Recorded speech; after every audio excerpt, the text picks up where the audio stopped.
नमस्कार, मी Rajratna Jondhale. Top news मराठीमध्ये आपलं स्वागत. नाशिकमध्ये एक धक्कादायक घटना घडली असून लग्नाचं आमिष दाखवून एका तरुणीवर 4 वर्ष लैंगिक अत्याचार करण्यात आला. या प्रकरणी प्रियकरासह इतर 4 जणांच्या विरोधात गुन्हा दाखल करण्यात आला. तरुणीला लग्नाचं आमिष दाखवून तिच्यावर 4 वर्ष लैंगिक अत्याचार करून तिला लग्नास नकार देत जिवे मारण्याची धमकी दिल्याप्रकरणी प्रियकरासह 4 जणांविरुद्ध गुन्हा दाखल करण्यात आलाय. तरुणीला आरोपीने खोट्या प्रेमात अडकवून लग्नाचं आमिष दाखवलं.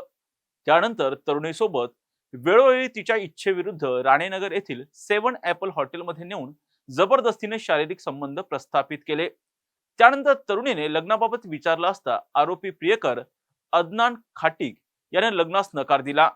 त्यानंतर पीडितेने आरोपीच्या राहत्या घरी जाऊन लग्नाबाबत जाब विचारला. त्यानंतर प्रियकराचे वडील, त्याचा भाऊ परवेज खाटीक व मित्र तौसिफ पिंजारी यांनी पीडितेला जातीयवाचक शिवीगाळ करून जीवे मारण्याची धमकी दिली.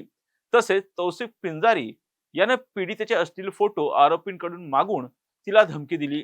हा प्रकार 2021 ते 9 नोव्हेंबर 2025 या कालावधीमध्ये घडलाय.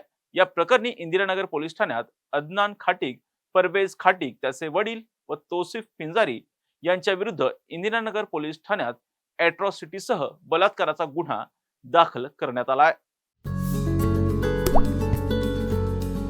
आता जोकासू एसटीपी या अत्याधुनिक जॅपनीज तंत्रज्ञानाने सुसज्ज, quick installation, energy efficient, noiseless blowers, low maintenance या आणि अशा वैशिष्ट्यांनी परिपूर्ण जोकासू एसटीपी तंत्रज्ञान प्रकल्प उभारणीपासून ते विक्री पश्चात समाधानकारक सेवा देणारी, भारताबरोबरच परदेशात देखील प्रकल्पांची यशस्वी उभारणी करणारी company Deccan water treatment private limited.